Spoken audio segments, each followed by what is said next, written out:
Assalamualaikum warahmatullahi wabarakatuh. Perkenalkan, nama saya Vidya Ramadan Putra Pratama, dosen dari program studi S1 Manajemen Fakultas Ekonomi, Manajemen Bisnis dan Akuntansi Universitas Ekuitas Indonesia.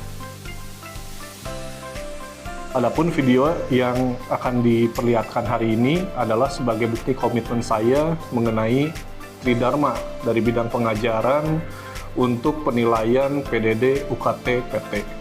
Bidang ilmu yang saya tempuh adalah manajemen keuangan, lebih spesifiknya adalah pasar modal dan juga analisis investasi dan manajemen portofolio. Mata kuliah yang akan diperagakan dalam pengajaran hari ini adalah mata kuliah Capital Market and Portfolio Management dengan bobot 3 SKS, dan diharapkan mahasiswa bisa mengenali apa itu pasar modal dan juga mengimplementasikannya. Tujuan pembelajaran dari mata kuliah ini adalah mahasiswa diharapkan untuk bisa menerapkan ilmu-ilmu pasar modal di bidang kerjanya masing-masing dan juga bisa mengimplementasikannya sebagai investor maupun profesional di bidang kerjanya. Metode yang akan diajarkan pada kali ini adalah Student Centered Learning, lebih spesifiknya adalah Case-Based Learning Method, yang dimana mahasiswa akan diberikan contoh studi kasus lalu dilakukan small group discussion di kelompoknya masing-masing. Harapan saya adalah mahasiswa dapat bisa mengenali apa itu pasar modal dan juga bisa melakukan analisis-analisis di dalamnya dengan baik.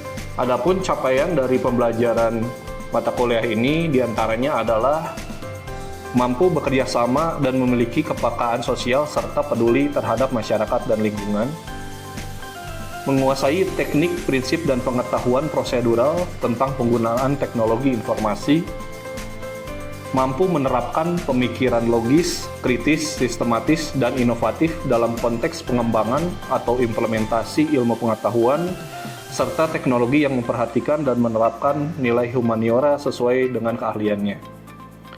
Mampu mengelola risiko-risiko yang berkaitan dengan bisnis rintisan dan pengembangannya baik secara regional, nasional, hingga global. Untuk capaian mata kuliah, diantaranya adalah mahasiswa mampu untuk memahami, mengetahui, dan juga melakukan investasi dalam bidang kerjanya. Mahasiswa dapat memahami struktur pasar modal di Indonesia. Mahasiswa mampu menerapkan risk and return dan juga diversifikasi dalam kegiatan investasinya, serta mahasiswa mampu melakukan analisis teknikal dan fundamental untuk menunjang keputusan investasinya. Untuk referensi dalam mata kuliah ini ada 2 tipe buku, yaitu buku utama, 1 buku utama dan juga 3 buku penunjang. Untuk buku utama adalah buku investment dari Body, Ken, and Marcus. Sementara 3 buku penunjang adalah buku pasar modal dari Eduardus Tendelin, investment analysis dari Reilly Brown dan Leeds, dan juga corporate finance dari Ross Westerfield, Jen, dan Jordan. Bobot penilaian untuk mata kuliah capital market ini adalah berupa 60% ujian, 30% tugas, dan 10% untuk kuis. Tugas diantaranya merupakan proyek individu maupun proyek kelompok, yang dimana merupakan praktek dari pasar modal itu sendiri. Diharapkan mahasiswa selain tahu teori juga bisa memahami dan juga melakukan praktek dari pasar modal secara mandiri maupun penunjang kinerja dan kerjanya nanti. Dalam video micro teaching berikut ini merupakan salah satu yang diajarkan dalam capital market, yaitu analisis fundamental yang saya lakukan ketika mengajar kelas sore di Universitas Ekuitas Indonesia. Oke, selamat malam semuanya. Kita berdoa dulu sebelum memulai perkuliahan. Berdoa menurut agama dan kepercayaan masing-masing dimulai.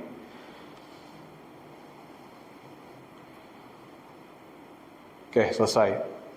Oke, jadi seperti yang udah saya jelaskan di minggu lalu, gitu, bahwa kita bakal belajar analisis fundamental.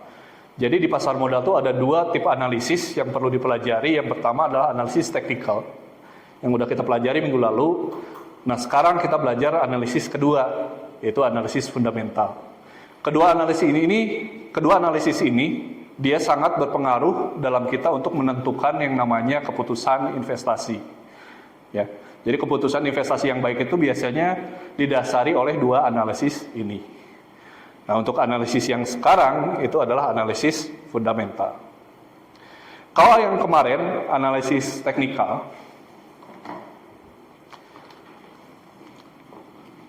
ini analisis teknikal. Hari ini analisis fundamental. Yang analisis teknikal ini seperti yang sudah dijelaskan bahwa ditemukan oleh Charles Dawes, ya, dia sekitar abad ke-20 awal, abad ke-19 akhir, yang dimana Charles Dawes ini adalah seorang peneliti asal kebangsaan Barat gitu ya, yang dimana dia meneliti tentang harga historis dari sebuah aset. Nah, dia diukurlah si harga tersebut dan akhirnya bisa menemukan yang namanya charts, ya gitu ya. Dia menemukan bahwa harga masa lalu itu bisa memprediksi harga masa depan. Sementara analisis fundamental ini ditemukan oleh guru dari Warren Buffett. Ada yang tahu guru Warren Buffett? Itu Benjamin Graham sama David Dodd. Ya, Benjamin Graham dan David Dodd dia menemukan konsep bahwa yang namanya suatu aset itu punya nilai intrinsik. Ya. Nilai pasar itu terkadang dia tidak sesuai dengan nilai intrinsiknya. Bisa lebih tinggi atau overvalue atau lebih rendah undervalue. Jadi nilai intrinsik itu kadang tidak sesuai dengan nilai pasar. Nah, analisis fundamental adalah mengukur berapa sih nilai intrinsik dari sebuah aset. Ya, terutama kalau dari contoh yang saya banyak sajikan adalah dari saham. Gitu. Untuk materi pembelajarannya ada 4. Yang pertama, dasar-dasarnya dari analisis fundamental dan saham, dan juga penjelasan dari 2 pendekatan analisis fundamental, yaitu top down dan bottom up. Nah, selanjutnya adalah komponen-komponen dari analisis fundamental, yaitu analisis ekonomi, analisis industri, dan juga analisis perusahaan. Kesemua materi ini ada di buku investment dari Body dan Kane yang sudah saya jelaskan di awal perkuliahan, gitu ya, bahwa materinya itu dari investment Body dan Kane. Oke. Tujuan pembelajaran di analisis fundamental itu diharapkan bahwa kalian itu bisa mampu untuk menjelaskan, ya, dan melakukan analisis fundamental sebagai perangkat analisis investasinya. Ya, untuk menentukan suatu keputusan investasi, kalian mampu menjelaskan dan juga melakukan analisis ini. Oke, diharapkan nanti ke depannya ya bisa kayak gitu. Nah, profesi yang bisa ditunjang dari kemampuan untuk melakukan analisis fundamental itu ada 2. Bisa jadi financial analyst atau investment analyst. Ya, ini bisa tipe pekerjaan yang bisa kalian sasar gitu ya kalau memiliki kemampuan analisis fundamental. Oke, sebagai permulaan ada yang tahu ini siapa? Dia udah usia 20 tahunan tetapi punya kekayaan saham senilai 17 triliun. Ada yang tahu? Dia ini putra dari konglomerat sawit gitu ya, perusahaan sawit Haji Isam, ya, John Lynn Group, yang dimana dia di usia muda bisa jadi komisaris dan punya saham 17 triliun. Luar biasa kan ya, di sini 20 tahun udah ada yang punya berapa triliun gitu. Oke, ada lagi satu contoh. Ini miliarder atau triliuner mungkin ya, yang namanya Lo Keng Hong. Ini terkenal di dunia saham atau di dunia investasi. Dia secara dividen aja punya 100 miliar hanya dari dividen. Bisa dibayangkan kan ya total investasi, kekayaan investasi dia berapa ya? Kalau misalkan dividennya itu 100 miliar, pasti sekitar ya triliunan lah, lebih gitu. 1 triliun lebih. Nah, mereka berdua baik tadi John Lynn Group dan juga Lo Keng Hong itu melakukan analisis fundamental ketika melakukan investasi. Jadi mereka tidak sembarangan tidak sembarangan memilih aset investasi, tapi mereka melakukan analisis fundamental, ya, sehingga bisa memperoleh kekayaan yang mereka dapatkan sekarang. Analisis fundamental itu sendiri apa? Analisis fundamental itu tujuannya untuk mempelajari segala variabel yang dapat mempengaruhi nilai intrinsik sebuah surat berharga. Ya, jadi intinya kita belajar sesuatu apapun itu yang intinya bisa mempengaruhi nilai intrinsik dari aset. Ya, kayak gitu ya. Jadi segala variabel yang dapat mempengaruhi nilai intrinsik sebuah surat berharga. Termasuk dari apa? Kondisi ekonomi, ya. Dan juga sampai sejauh mana industri dari aset tersebut itu berkembang, dan murah atau mahalnya dari suatu aset tersebut tentunya. Oke. Jadi untuk analisis teknikal yang udah dijelaskan minggu lalu bahwa fokus dari pembelajarannya hanya pada nilai historis, ya, nilai historis atau nilai masa lalu yang direkam sehingga bisa menciptakan candlestick atau pattern. Nah, itu pattern dan juga indikator atau sistem trading. Jadi itu analisis teknikal. Ibaratnya kalau misalkan kita punya peternakan sapi, kita hanya peduli buntutnya naik atau turun gitu ya.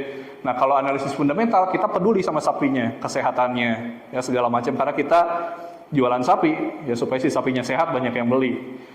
Nah, itu analisis fundamental. Kita peduli ke si sahamnya, si perusahaan di balik saham tersebut. Kita ukur kinerjanya ya, secara keuangan apakah sehat atau enggak setiap periodenya. Lalu secara industri apakah mendukung untuk bisa naik? Dan secara kondisi ekonomi makro dan mikro apakah mendukung si saham tersebut untuk naik gitu ya, untuk sukses, untuk bisa menciptakan keuntungan. Ya, nah, itu perbedaannya. Jadi analisis fundamental itu kita lebih fokus ke si sahamnya, si perusahaannya. Kalau teknikal kita hanya peduli di harganya aja.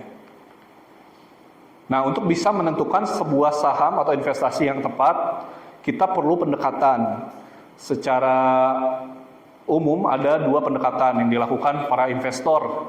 Yang pertama top down, yang kedua bottom up. Ya, top down itu kita menganalisis dari atas ke bawah, top down, gitu ya. Kalau bottom up kita menganalisis dari bawah ke atas, ya, bottom up. Apa yang dianalisis?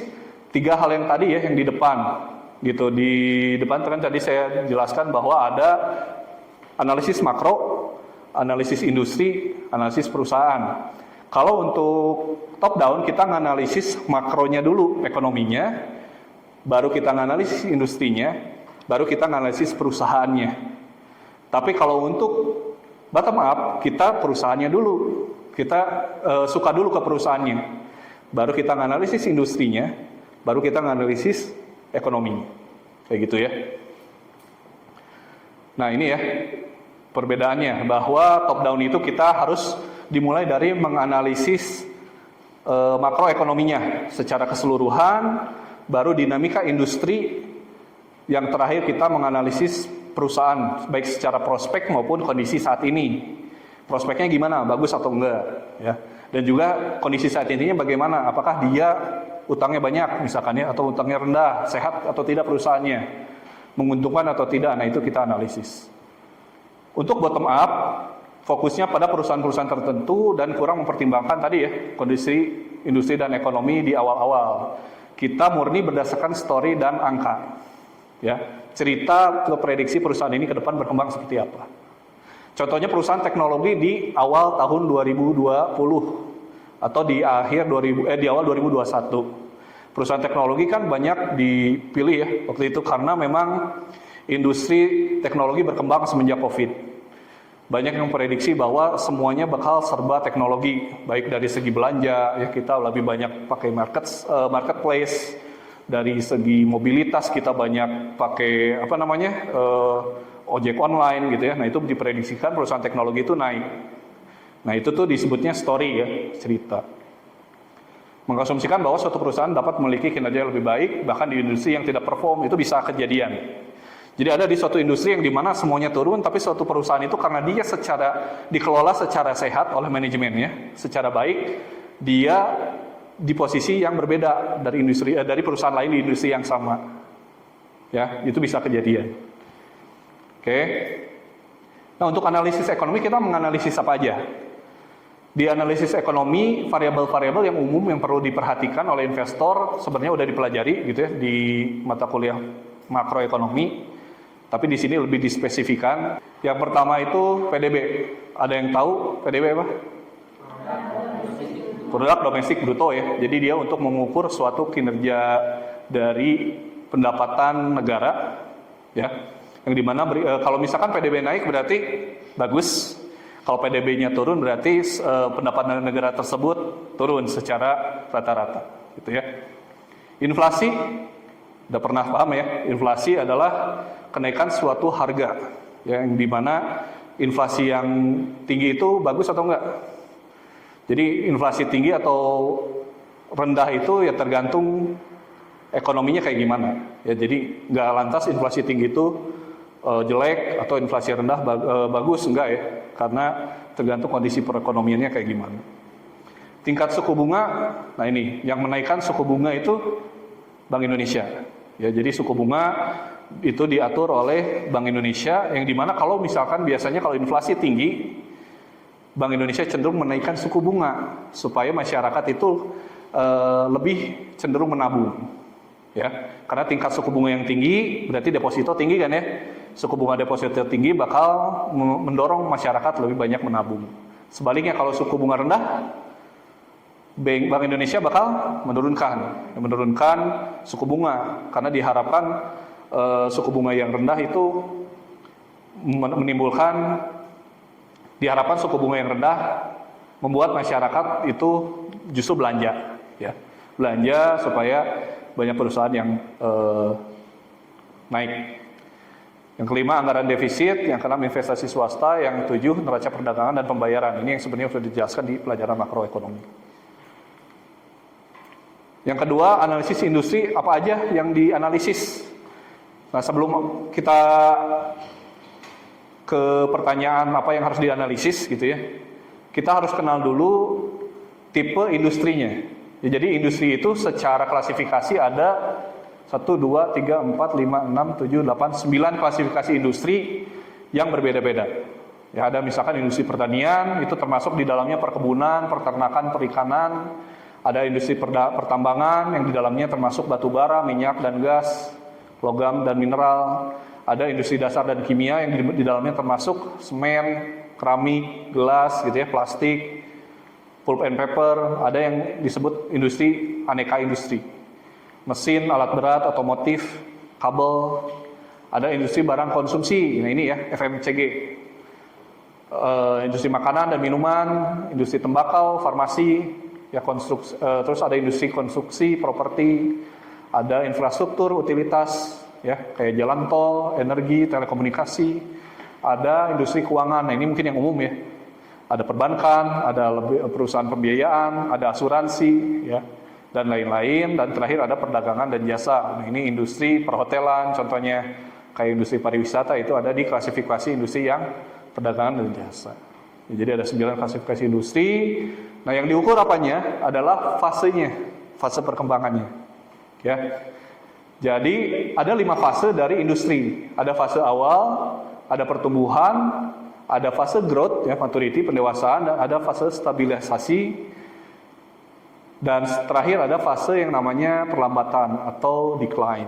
Ya, jadi kalau misalkan suatu industri itu lagi tinggi, gitu ya, atau misalkan suatu industri itu misalkan kayak teknologi, dia lagi di fase-fase pertumbuhan. Berarti kan banyak perusahaan yang dimana secara laporan keuangan baik, gitu ya. Nah itu bisa jadi indikator kita untuk analisis. Atau misalkan lagi di fase maturity ya, atau stabilisasi, nah itu secara karakteristik bagaimana bisa dinilai juga. Oke, nah ini ya. Jadi secara gambar itu kayak gini. Inisial ini permulaan, tumbuh, ya, growth, fase growth, maturity, decline. Ya, nanti recovery lagi, biasanya kayak gitu. Yang terakhir analisis perusahaan. Apa aja yang dianalisis? Nah ini ya, rasio-rasio keuangan biasanya. Ada debt to equity ratio untuk mengetahui perusahaan itu sehat atau enggak secara keuangan. Ada pertumbuhan laba untuk menilai bagaimana perusahaan tersebut tumbuh. Ada return on equity, bagaimana perusahaan tersebut menghasilkan keuntungan. Ada rasio dividen, ada earning per share, ya, ada price earning ratio dan price to book value ratio. Ini untuk mengukur perusahaan itu murah atau mahal, ya, kayak gitu.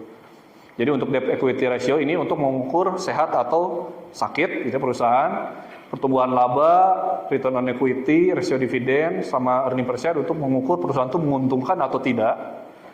Untuk PER dan PBV yang terakhir ini untuk mengukur perusahaan itu mahal atau murah. Oke, nah seperti yang udah diajarkan mungkin di kelas finansial sebelumnya, dia rumusnya adalah total utang dibagi total modal. ROA itu laba bersih dibagi total aset, dan PBV itu book value dibagi total modal, gitu ya. Ini mengulang aja sedikit. Nah, ini untuk sehat atau tidak, baik atau buruk secara keuangan, murah atau mahal, ya PBV. Nah, ini saya kasih contoh per masing-masing pendekatan ya. Contoh untuk top down. Misalkan digambarkan secara ekonomi dulu ya, dari atas dulu, kita dari ekonomi dulu bahwa contohnya di tahun 2020 itu ada COVID. COVID itu menimbulkan krisis ekonomi. Kenapa? Karena mobilitas itu terbatas. Ya, COVID itu menimbulkan krisis ekonomi, akhirnya inflasi tinggi. Ya, kenapa inflasi tinggi? Karena masyarakat itu dia mendapatkan stimulus dari pemerintah sehingga dia belanjanya lebih. Seperti itu ya, ketika krisis. Ya, suku bunga akhirnya naik. Ya, karena inflasi tinggi, suku bunga juga ikut naik. Dan akhirnya kalau inflasi turun, suku bunga juga ikut turun. Tadi ya, logika yang tadi. Lalu apa pengaruhnya ke industri? Nah, di sini ada industri transportasi pelayaran. Ya. Nah, kan ketika COVID itu dia krisis ekonomi ya. Otomatis masyarakat itu dia secara mobilitas terbatas, akhirnya orang yang sering belanja langsung misalkan ke supermarket atau ke department store, dia memilih untuk belanja online. Ya, jadi dia belanja online. Belanja online itu biasanya perusahaan-perusahaan atau marketer dari perusahaan online kan dia banyak yang impor ya. Banyak yang impor barang, sehingga pelayaran gitu ya, di dunia ini dia trafficnya tinggi. Karena pelayaran ini trafficnya tinggi, secara freight rate ya, secara ongkos pelayaran itu bakal naik juga. Jadi ongkos pelayaran naik, sehingga secara industri transportasi pelayaran ini dia meningkat ya harganya. Nah ini ya. Nah dia ada di fase decline kan, jadi sebelum waktu krisis itu dia decline, turun ya si pelayaran ini, dan akhirnya dia recovery karena ada kebiasaan belanja online tadi. Nah akhirnya kita lihat perusahaan mana sih yang kemungkinan diuntungkan dari kondisi ini. Nah ada perusahaan yang namanya Samudra Indonesia. Dia salah satu perusahaan yang secara kapitalisasi pasar terbesar lah gitu ya, salah satu yang terbesar di industri pelayaran. Nah dia diuntungkan karena memiliki ya tadi ya secara keuangan dia sehat, dan juga secara valuasi dia murah seperti itu. Nah, ini kasus yang pernah kejadian di tahun-tahun sebelumnya. Nah secara bottom up kita ada perusahaan dulu yang namanya Metrodata. Ya, Metrodata ini perusahaan teknologi yang dimana dia fokusnya adalah membangun data center. Nah, dia menjual prospek itu. Kan data center diperlukan ya, karena kebiasaan masyarakat itu berubah dari tradisional ke teknologi seperti itu ya, ke digital. Data center itu semakin banyak dibutuhkan. Nah, dulu banyak yang menyebut bahwa si Metrodata ini bakal naik, gitu ya, karena kebutuhan data center di masa depan. Nah, secara industri diukur akhirnya terjawab bahwa memang teknologi sedang masa fase growth waktu itu ya, to maturity gitu ya. Jadi dia sedang berkembang si industri teknologi, dan akhirnya secara ekonomi didukung. Jadi sebelum COVID si Metrodata ini sudah banyak yang memproyeksikan data center bakal maju ya ke depan, dan akhirnya diuntungkan oleh fase teknologi yang bertumbuh dan didukung akhirnya oleh ekonomi yang tadi mengubah kebiasaan masyarakat dari tradisional ke digital. Seperti itulah ya. Nah, ini contoh dari dua pendekatan. Kalau untuk top down tadi kita fokus ke ekonominya dulu, lalu ke industri, lalu ke perusahaan. Nah, kalau untuk yang bottom up, sebaliknya, kita fokus aja di perusahaan, baru kita lihat industrinya udah mendukung atau enggak, gitu ya. Dan akhirnya kita lihat juga ekonominya, mendukung nggak sih untuk saham ini berkembang, untuk naik. Oke, ada yang mau ditanyakan dulu? Pak, mau minta jelasin tadi kurang Silakan. jelas yang bottom up, Sebelumnya top down. top down. Oke. Top down. Jadi top down itu kita tadi ya, saya ulangi lagi, menganalisis suatu aset atau suatu saham dari ekonominya dulu. Ya, dari ekonominya dulu kita lihat bagaimana sih kondisi ekonomi. Contohnya misalkan sekarang, kondisi ekonomi itu sekarang inflasi lagi rendah. Ya. Inflasi lagi rendah tapi suku bunga kita tuh tinggi. Karena suku bunga kita, kenapa suku bunga kita tinggi? Karena di Amerika suku bunganya juga masih tinggi. Ya, padahal seharusnya suku bunga itu turun. Suku bunga turun, itu yang diuntungkan adalah industri apa? Ada yang tahu? Suku bunga turun, yang diuntungkan adalah industri, hampir semua industri, tapi terutama industri properti. Karena bunga KPR jadi murah, gitu ya. Jadi bunga KPR jadi murah, akhirnya diharapkan banyak orang yang membeli properti ketika KPR murah. Nah, kita baru analisis perusahaan. Perusahaan mana sih yang kemungkinan secara valuasi itu oke, yang masih murah dan secara keuangan juga sehat. Itu contoh top down gitu. Jadi kita mulai dari ekonomi, industrinya bagaimana dilihat, baru kita milih perusahaan mana yang kita bakal investasikan. Cukup jelas? Jelas ya, kayak gitu, seperti itu. Ada yang ditanyakan lagi? Cukup ya. Nah, kalau tidak ada yang ditanyakan lagi, kita masuk ke sesi small group discussion. Nanti kalian bagi ke 2 grup, ya. Boleh bertiga, lalu lakukan diskusi ini. Jadi analisis dari tahun 2005 ini, saham mana sih yang layak untuk dijadikan pilih investasi? Kan di sini ada 4 nih ya. Ada Sumarekon, ada Alam Sutra, ya Asri, ada BTPN Syariah, BTPS sama Bank NSP. Nah, hanya pilih satu saham aja. Oke, boleh silahkan diskusi. Nah, kan kalau Asri itu kan lebih murah kan daripada Sumarekon. Nah, tapi ROA-nya lebih gede Sumarekon, berarti ROA itu kan lebih menguntungkan. Nah, kalau pilih dia sama-sama tuh, sama aja. Nah, kalau prospeknya sama-sama nggak ada. Kalau dari aku yang aman, kita ngambilnya karena murah, si Asri. Karena lebih menguntungkan. Nah, kalau menurutmu apa, Ber? Asri aja karena dia lebih menguntungkan daripada Sumarekon. Nah, kalau kamu Sama-sama Asri aja sih. tapi kalau kita mau dapat untung yang gede, kita ngambil Sumarekon karena ROA-nya dia lebih besar. Di kalian pilih mana? Asri aja. Ya itu inflasinya lagi turun, tapi suku bunganya naik, harusnya kan searah ya? Iya, betul. Menurut kalian mendingan properti apa, Bang? Kalau aku sih Bang. Iya, bangga sih. Iya Bang nggak sih? Karena Tapi yang lihat dari ROA-nya juga dia tinggi, apalagi BTPS sama NSP gitu. iya sih, prospek kerjanya juga bagus kan? Iya sih. Menurut Setuju. kamu gimana? Si Bang tuh BTPS nggak sih? Tapi karena dia si ROA-nya lebih tinggi. Iya. Iya. Walaupun mungkin emang yang untuk belinya tuh lebih Lebih mahal. mahal sih. Tapi Soalnya kita lebih dapat mahal dari untungnya lebih BTPS mahal sama juga. NSP. Lebih Lebih banyak. tinggi lah. Iya, lebih tinggi juga. Iya sih. Gimana? Udah. BTPS. BTPS sih.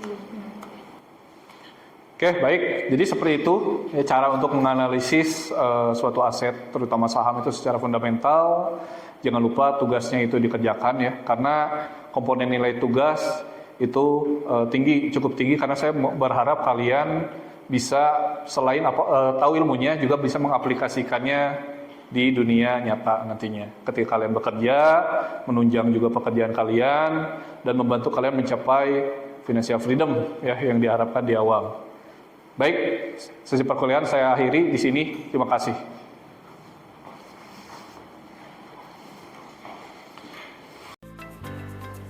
Demikian video dari micro teaching yang saya lakukan di Universitas Ekuitas Indonesia. Semoga bisa menjadi gambaran atas apa yang dilakukan selama ini di Universitas Ekuitas Indonesia. Terima kasih.